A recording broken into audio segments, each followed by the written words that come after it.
ધરમપુર ખાતે આવેલ બાબા સાહેબ આંબેડકર સર્કલ ખાતે 66 કેવી જેટકો આઉટસોર્સિંગના કર્મચારીઓને 3 મહિનાથી પગાર અને પીએફ સહિતની પડતર માંગણીઓને લઈ વાંસદાના ધારાસભ્ય આનંદ પટેલની આગેવાનીમાં ધરણા યોજાઈ।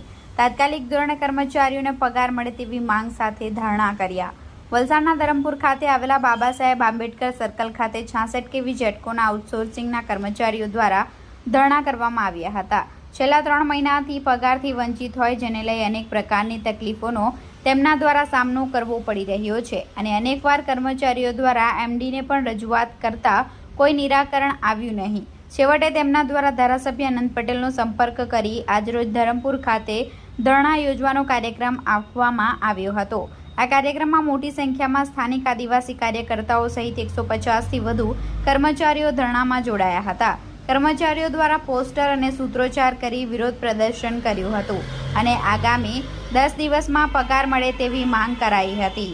આ સાથે જ ડીજીવીસીએલના નાયબ કાર્યપાલ ઇજનેર દ્વારા પણ સ્થળ પર આવીને સમગ્ર મામલે કર્મચારીઓ અને ધારાસભ્ય વાંસદા આનંદ પટેલ સાથે ચર્ચા વિચારણાઓ કરી હતી અને બાહેધરી આપી હતી કે સાથે જ 10 દિવસ બાદ જો પગાર ન મળે તો કર્મચારીઓ દ્વારા ઉગ્ર ધરણા યોજવામાં આવશે તેવી ધારાસભ્ય આનંદ પટેલ દ્વારા ઉચ્ચારવામાં આવી હતી।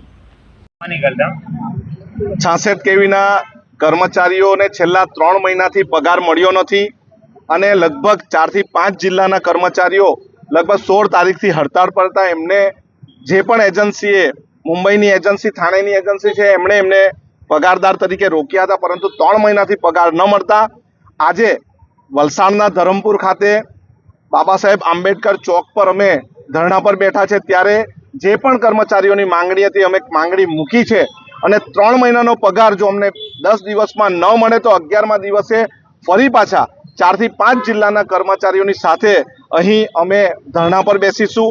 ત્યારે કોઈ પણ જાતની આ ધરણા મોકૂફ કરવાની વાત રહેશે નહીં અને જે પણ એમડી છે એને અહીં જાતે આવવું પડશે।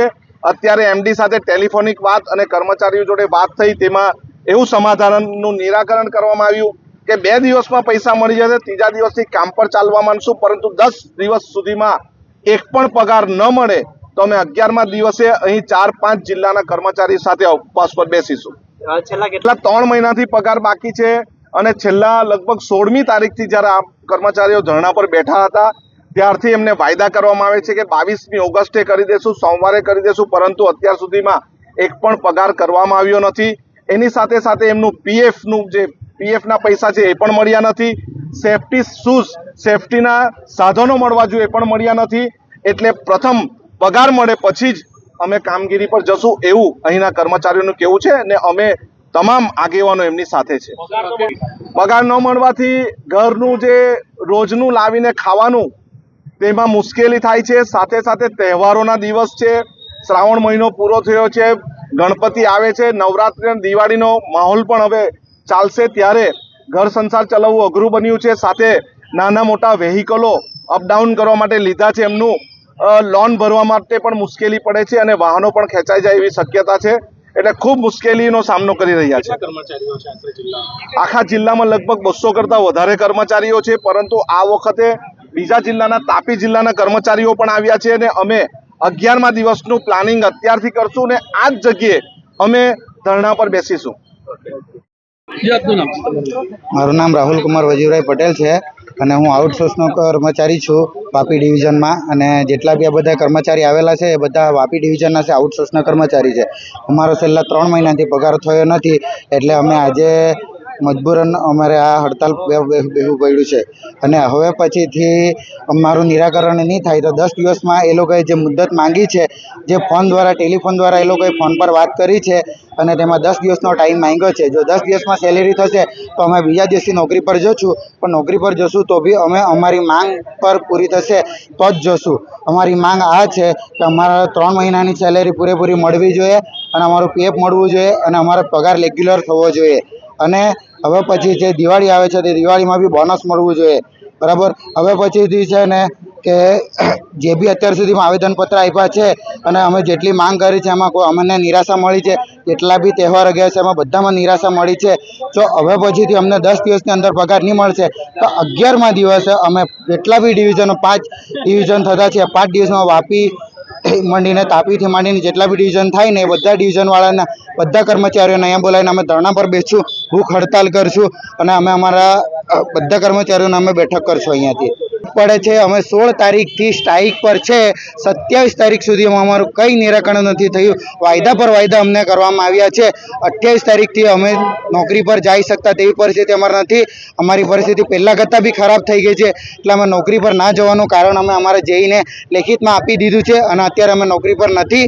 અને અમારી પરિસ્થિતિ અત્યારે જે પહેલાં નોકરી પર જતા હતા, સ્ટ્રાઇક પર હતા ને એના કરતાં બી અત્યારની પરિસ્થિતિ બહુ ગંભીર છે. ઘર ચલાવવાનું બહુ અઘરું છે.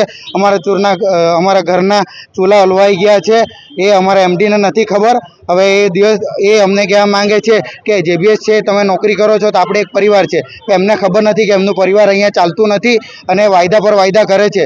10 દિવસમાં જો અમારું નિરાકરણ નહીં થયું અને અમારા પગાર નહીં મળ્યા તો 11મા દિવસે અમે ધારાસભ્ય અનંતભાઈ છે, કલ્પેશભાઈ છે, એ બધાથી મળીને અમે અમારું પાછું 11મા દિવસે અમે અહીંયા ધરણા પર બેસવાના છે. હું કાર્યપાલક ઇજનેર વાપી ટ્રાન્સમિશન ડિવિઝન ખાતે ફરજ બજાવું છું. મારું નામ વીવી શાહ છે. શું કંપની દ્વારા પગલાં લેવામાં વાપી ડિવિઝનની અંદર અમે એટલે અમારી વડે કચેરીએ ટેન્ડર પ્રક્રિયાથી મેસર્સ જેબીએસ એન્ટરપ્રાઇઝ લિમિટેડને થાણેની કંપની છે એને 1566 kV સબસ્ટેશનનો ઓપરેશન એન્ડ મેન્ટેનન્સનો કોન્ટ્રાક્ટ આપ્યો છે. એટલે છેલ્લા 2 સબસ્ટેશનમાં 1 વર્ષથી ચાલે છે અને બીજા એપ્રિલ મહિનાથી ચાલે છે. એટલે મે, જૂન, જુલાઈ 3 મહિનાનો હજી પગાર નથી કર્યો. ઓગસ્ટે શરૂ થવામાં છે. હવે આજે એના માટે આઉટસોર્સ એજન્સીના છોકરાઓ, એન્જિનિયરો અને એમના હેલ્પર, બધા સ્ટાફો ધરણા ઉપર બેઠા છે અને અહીંયા આનંદભાઈ પણ હાજર છે.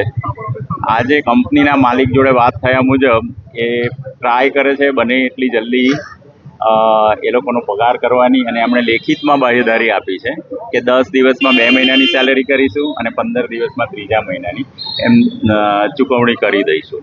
અને ત્યાં સુધીની વાત થઈ છે. જો એ 10 દિવસમાં ન થાય તો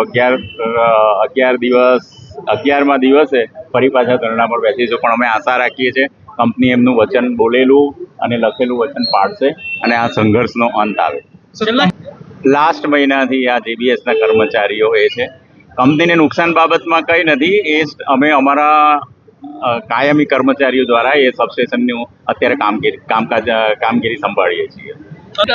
આ કાયદાની રૂએ અમારી બધી પ્રોસેસો ચાલુ જ છે, પણ એના માટે અમારી વડી કચેરી પણ એના માટે એકદમ પ્રયત્નશીલ જ છે અને કંપની ઉપર ચોક્કસપણે પગલાં લેવામાં આવશે.